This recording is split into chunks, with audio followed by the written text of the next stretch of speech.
اور رحمت عالم صلی اللہ علیہ وسلم نے مدینہ میں آ کر سب سے پہلا کام جو کیا، سب سے پہلا کام، سب سے پہلا قدم جو آپ نے اٹھایا وہ مسجد کی تعمیر کا کام تھا۔ ساری حکمت عملی، سارے ایکشن، مستقبل کے سارے منصوبے جو تھے، ان تمام منصوبوں میں سب سے بنیادی حیثیت مسجد نبوی کی تعمیر کو حاصل رہی۔ اور رحمت عالم صلی اللہ علیہ وسلم نے مسجد کی تعمیر کے لیے جو جگہ سلیکٹ فرمائی، وہ مسجد بھی کیا مسجد تھی، تقریباً 100 ہاتھ لمبی اور 100 ہاتھ چوڑی اس کی، آپ اندازہ لگا لیں، تقریباً 200 فٹ لمبائی اور 200 فٹ چوڑائی تھی۔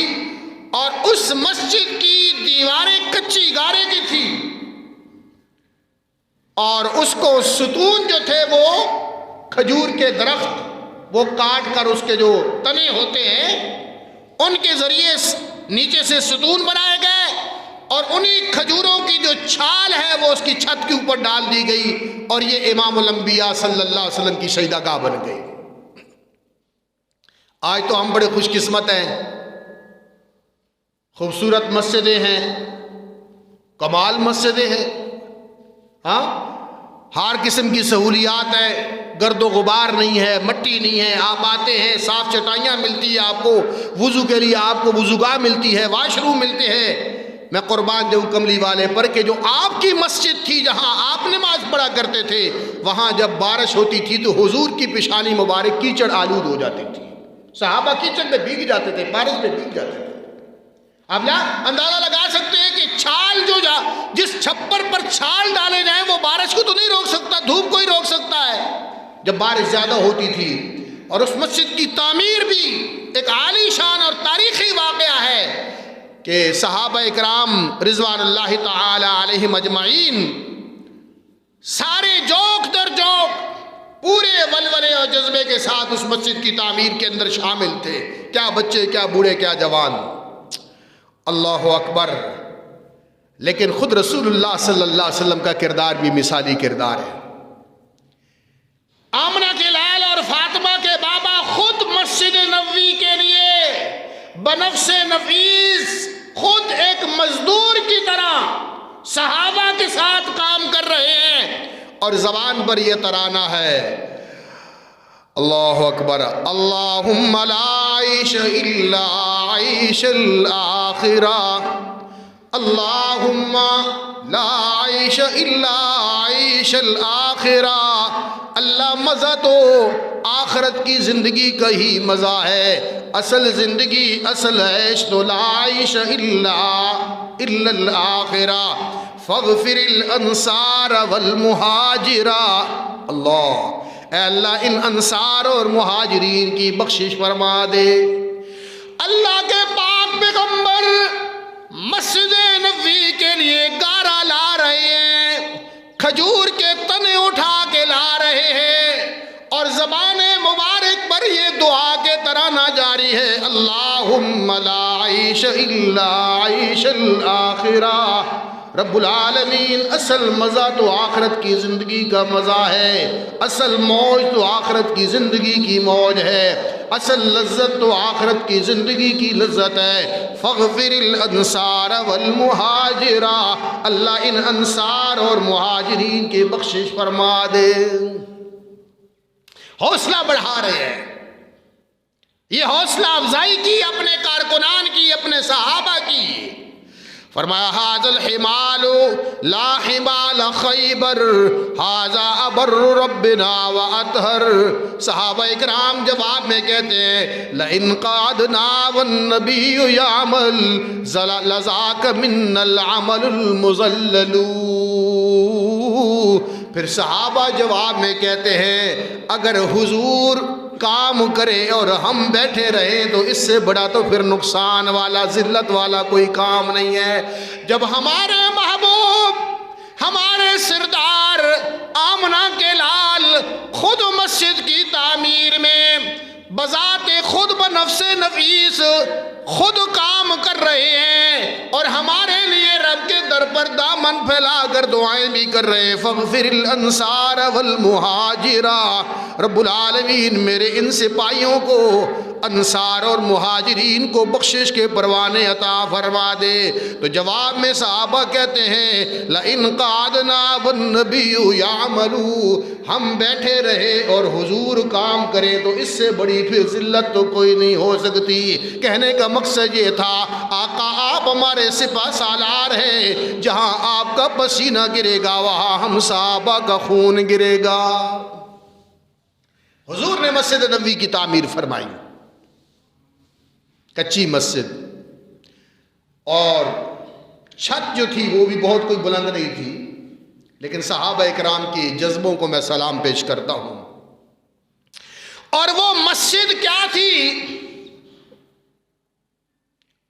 وہ مسجد دراصل وہی درسگاہ تھی، وہی مدرسہ تھا، وہی تربیت گاہ تھی، وہی GHQ ہاؤس تھا، وہی پر نکاح کے فیصلے ہوتے تھے، وہی پر جہاد یعنی آرمی ہاؤس بھی وہی تھا، وہیں سے قافلے روانہ ہوتے تھے۔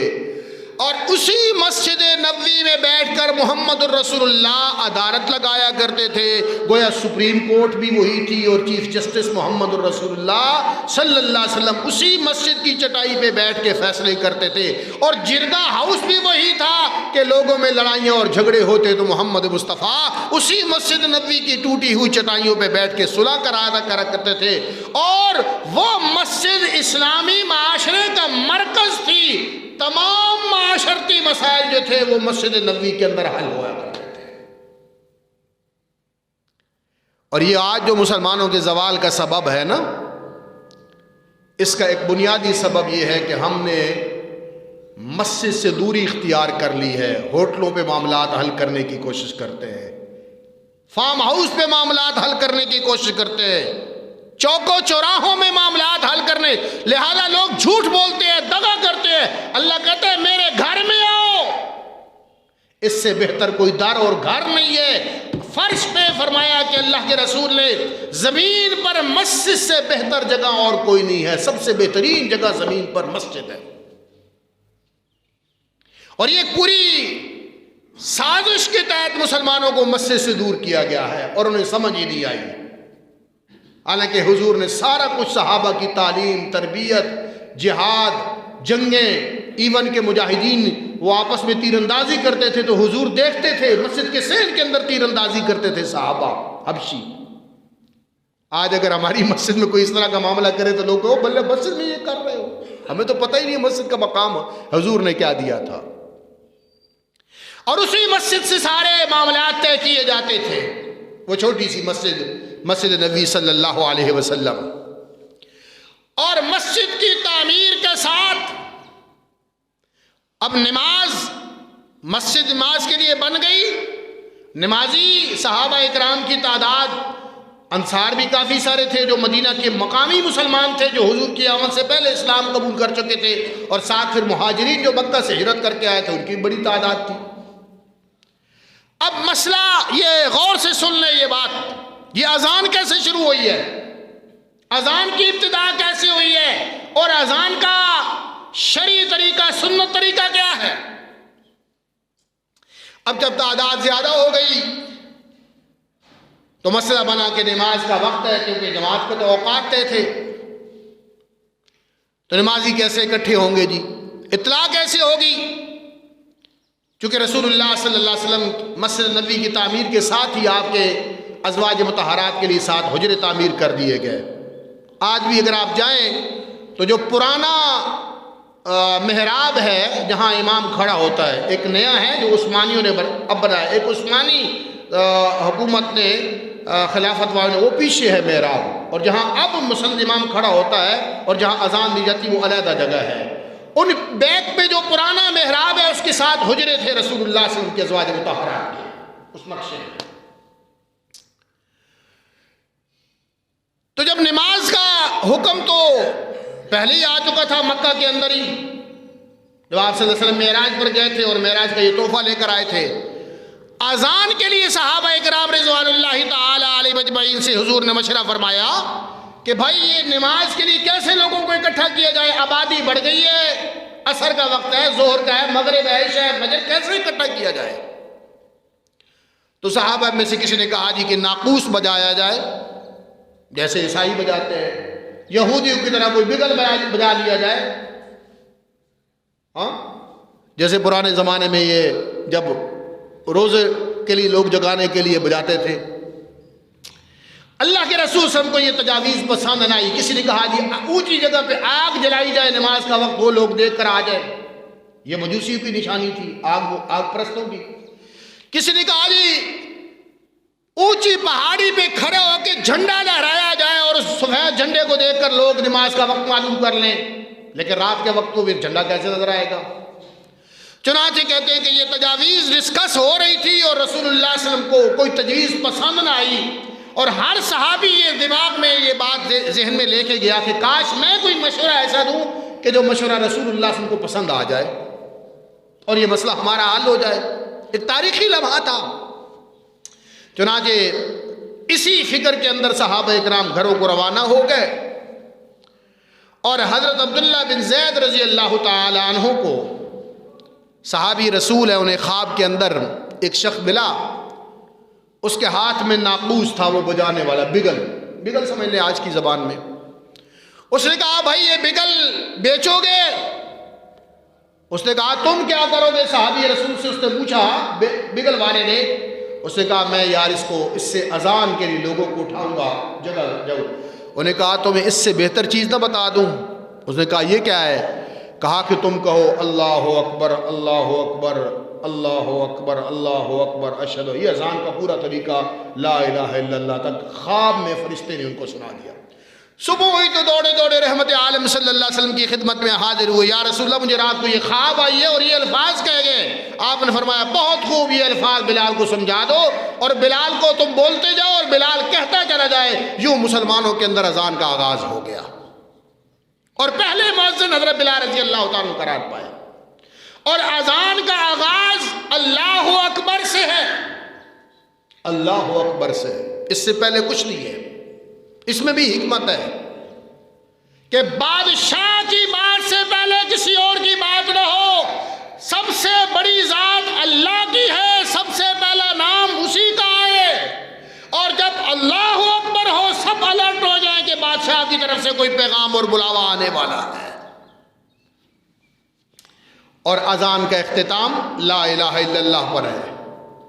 اب یہاں ایک بات میں برصغیر تذکرہ عرض کرتا چلا جاؤں. بعض ہمارے سادہ مسلمان بیچارے اپنی طرف سے ثواب سمجھ کے لا الہ الا اللہ کے ساتھ محمد الرسول اللہ صلی اللہ علیہ وسلم. او بابا لا الہ الا اللہ پہ اذان ختم ہو گئی ہے. ایک کوئی حضور بھولتا نہیں گیا سن کہ محمد الرسول اللہ بھی بعد میں کہنا ہے. یا فرشتہ جس نے اذان سکھائی تھی اس کو نہیں پتا تھا کہ محمد الرسول اللہ درمیان میں ہو چکا ہے.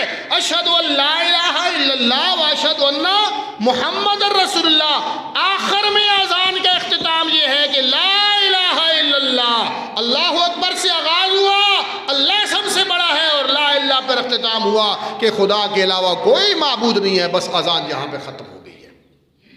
یہ سنت ہے، یہ احادیث میں یہی اذان ہے. یہ جتنے ہمارے درمیان اختلاف پیدا ہوتے ہیں نا، اس کا بنیادی سبب یہ ہوتا ہے جس کا جی چاہتا ہے وہ سمجھتا ہے یہ بھی ثواب ہے، اس کو بیچ میں ڈال دو، یہ بھی ثواب ہے اس کو. میرے بھائیو ثواب ہماری سوچ کا نام نہیں ہے. جو میرا دل کرے وہ ثواب، جو آپ سمجھے وہ ثواب، وہ ہے جو اللہ اور اللہ کے رسول کا حکم ہے، وہی ثواب ہے.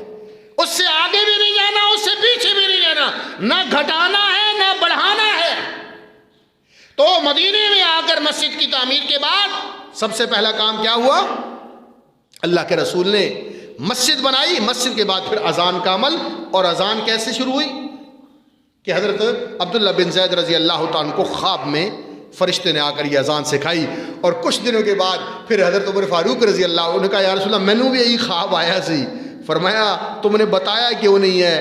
فرمایا تم سے عبداللہ سبقت لے گیا ہے. یعنی حضرت عمر فاروق نے بھی تصدیق کر دی کہ یا رسول اللہ مجھے بھی یوں ہی خواب آیا تھا جیسے ان کو آیا ہے، لیکن اصل میں خواب جو تھا وہ عبداللہ بن زید رضی اللہ تعالیٰ کا تھا جس پر اذان کا آغاز ہوا ہے. اور یہ اتنا عظیم عمل ہے اذان، صرف یہ نہیں کہ مولوی کا کام ہے کہ وہ اذان دے. اور ہمارے ہاں بڑا عجیب معاملہ ہے، 5 منٹ کبھی اذان لیٹ ہو جائے تو سارے محلے والے کہتے ہیں فلانی مسجد میں جی آج اذان لیٹ ہوئی ہے. اور مجھے بڑی حیرت ہوتی ہے جو کبھی مسجد میں نماز پڑھنے نہیں آئے وہ بھی تنقید کر رہے ہیں. انہیں بڑی فکر ہوتی ہے وقت پہ اذان ہونی چاہیے. اور جی مولوی صاحب سنتے ہی رہ گئے اذان نہیں ہوئی. اور بابا تم تو نماز نہیں پڑھتے ہو، 365 دن میں 5 دفعہ مولوی صاحب نے اذان دینی ہوتی ہے. اگر 1 دفعہ سال میں مہینے میں 2 دفعہ ہو گیا تو تم تنقید بڑی کرتے ہو. یہ سب کی ذمہ داری ہے، کسی ایک مولوی کی ذمہ داری نہیں ہوتی. اور اتنا عظمت والا کام ہے. اللہ کے رسول کا یہ میں فرمان پڑھ رہا تھا، میں حیران ہو گیا. حضور نے فرمایا اگر لوگوں کو جماعت میں پہلی صف اور اذان دینے کے ثواب کا پتہ چل جائے کہ کتنا ہے تو لوگ آپس میں قراندازیاں کریں گے کہ میں آگے کھڑا ہوں گا، میں اذان دوں گا. لوگ اس ثواب سے محروم ہونے کے لیے کوئی تیار نہیں ہوگا. اور فرمایا کہ جب مؤذن اذان دیتا ہے نا، اللہ اکبر کہتا ہے، تو جہاں تک اس کی آواز جاتی ہے، شجر ہے، حجر ہے، چرند ہے، پرند ہے، حیوان ہے، گائے، بیل، بکری، انسان، جو جو چیز ہے روز محشر اس کی بخشش اور مغفرت کے لیے گواہی دے گی. اور پھر یہ حدیث فرمایا قیامت کے دن کچھ لوگ ہوں گے جن کی گردنیں بلند ہوں گی. میدان حشر میں لوگ کھڑے ہوں گے نا، کچھ لوگوں کی گردنیں اونچی ہوں گی. پوچھا جائے گا یہ کون ہے؟ فرمایا یہ وہ لوگ ہیں جو دنیا میں اذان اللہ کی کبریائی کا نعرہ بلند کرتے تھے، جو دنیا میں اللہ کا نعرہ بلند کرتے تھے. آج میدان حشر میں اللہ نے ان کا مقام اور مرتبہ بلند کر دیا ہے. اس لیے کوشش کیا کریں اذان دینے کی، یہ فن حاصل کریں ثواب کے لیے، رضا الہی کے لیے. تو رحمت عالم صلی اللہ علیہ وسلم نے مسجد نبوی بنائی، اذان کا آغاز ہوا، اور ساتھ ہی پہلا مدرسہ جو ہے وہ مسجد نبوی کے اندر قائم ہوا. پہلی یونیورسٹی، پہلی درسگاہ، پہلا کالج، پہلا مدرسہ وہ حضور نے مسجد نبوی ہی کے اندر ایک سائڈ پہ چبوترا بنایا، صفہ چبوترا. آج بھی آپ جائیں تو وہ نشان وہاں پہ لگا ہوا ہے. یہ جو ریاض الجنہ ہے جس کے بارے میں حضور نے فرمایا میرے قبر اور میرے ممبر کے درمیان جو جگہ ہے، میرے گھر اور میرے ممبر، یہ جنت کا ٹکڑا ہے. وہاں پر انسان نفل پڑھنے کی بڑی کوشش کرتا ہے، بڑی قسمت والوں کو بھی وہاں جگہ ملتی ہے. اس کے ساتھ ہی پیچھے کر کے ایک چبوترا سا ہے، اس پر غالباً انہوں نے سرخ رنگ کی یا کسی رنگ کی قالین علیحدہ کر کے بچھائی ہوئی ہے. وہ چبوترا حضور نے بنوایا اور وہاں صحابہ اکرام آتے تھے اور رہتے تھے. اور وہ مسجد نبوی جو آقا نے بنائی تھی وہی مسجد نبوی غریبوں اور مسکینوں کی رہائش گاہ بھی تھی. جو مکے سے آ گئے تھے نا، گھر تو نہیں تھے لوگوں کے پاس. حضور کے صحابہ اسی مسجد میں رہتے تھے اور غریب صحابہ اس چبوترے پر بیٹھتے تھے، حضور سے سیکھتے تھے. اور ان کے کھانے کا انتظام کون کرتا تھا؟ مدینے کے انصار. کوئی کھجوروں کا خوشہ توڑ کے لے کر آ رہا ہے، کوئی دودھ اٹھنی کا لے کر آ رہا ہے، کوئی روٹی پنیر لے کر آ رہا ہے. ان صحابہ کی پرورش، مدرسے والوں کی پرورش، ان طالب علموں کی پرورش جو تھی مدینہ کے مالدار لوگ کرتے تھے. یہ وہی نظام ہے جو آج تک چل رہا ہے کہ مدارس کی جو نگہداشت ہے اور مدارس کی جو ذمہ داری ہے معاشرے کے مالدار لوگوں کے ذمہ ہے. یہ تو حضور کا طریقہ ہے. تو رحمت عالم صلی اللہ علیہ وسلم نے وہاں، میں عموماً یہ بات کہا کرتا ہوں کہ اس چبوترے پر جو حضور نے نظام تعلیم دیا، ایک جیسا نصاب تھا، امیر اور غریب کا کوئی فرق نہیں تھا. ایک ہی استاد تھا، ایک ہی مدرسہ تھا، ایک ہی مقصد تھا. اور اللہ کی عظمت کی قسم، اس مدرسے سے جو طالب علم تیار ہوئے، آج دنیا کی کوئی آکسفورڈ یونیورسٹی، کوئی میونخ یونیورسٹی، کوئی بڑی سے بڑی ڈیفنس یونیورسٹی نہ تو علی حیدر کرار جیسا کوئی بہادر تیار کر پائی، نہ خالد بن ولید جیسا کوئی سپہ سالار تیار کر پائی، نہ عمر بن خطاب جیسا عادل اور منصف حکمران تیار کر پائی، نہ صدیق جیسا با وفا حکمران تیار کر پائی، نہ عثمان غنی جیسا سخی اور سخاوت کرنے والا صحابی رسول تیار کر پائی۔ جو چیزیں رسول اللہ کی تربیت میں صحابہ نے پائی تھی، قیامت تک آنے والا کوئی انسان ان کی گرد راہ کو نہیں پہنچ پایا۔